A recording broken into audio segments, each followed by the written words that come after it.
Russia recently used an attack drone equipped with an air-to-air missile for the first time, marking a new and worrying evolution in how its forces try to hunt Ukrainian aircraft.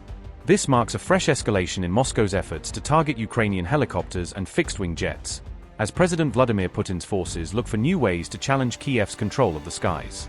The development was reported by the outlet United 24, which cited accounts linked to Ukraine's military describing how a modified Russian drone was discovered carrying a guided missile.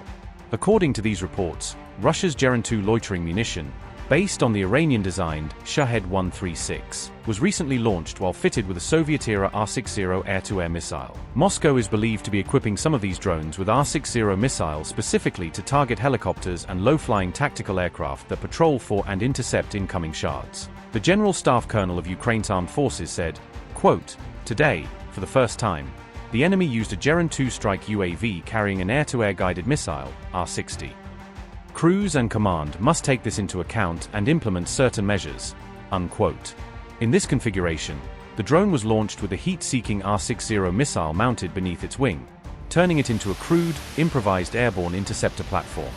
This modification essentially transforms a slow, relatively inexpensive suicide drone into a basic airborne missile carrier that can lob an air-to-air weapon at nearby aircraft before continuing its own attack.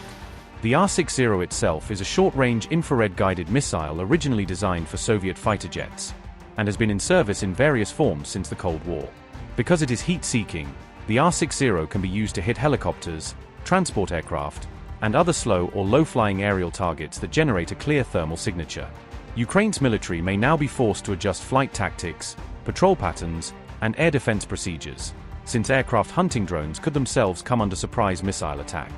Earlier reports had already claimed that Russian forces were experimenting with modified Shahed-type drones in the Make It Sumy region in October 2025, hanging extra payloads under their wings.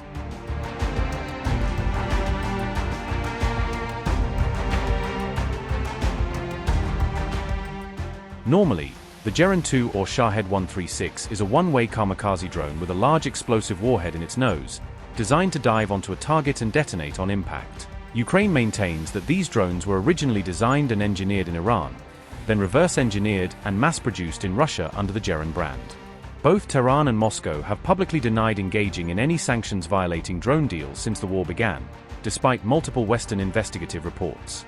Over time, Russia has rolled out heavier warheads, improved engines, and more hardened electronics on its Geran 2 drones, making them more resilient and more destructive.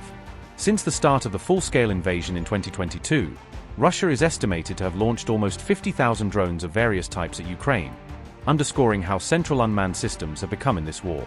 Crucially, the Geran 2 has become one of the central weapons in Moscow's long-range strike campaign against Ukrainian targets, used night after night alongside missiles.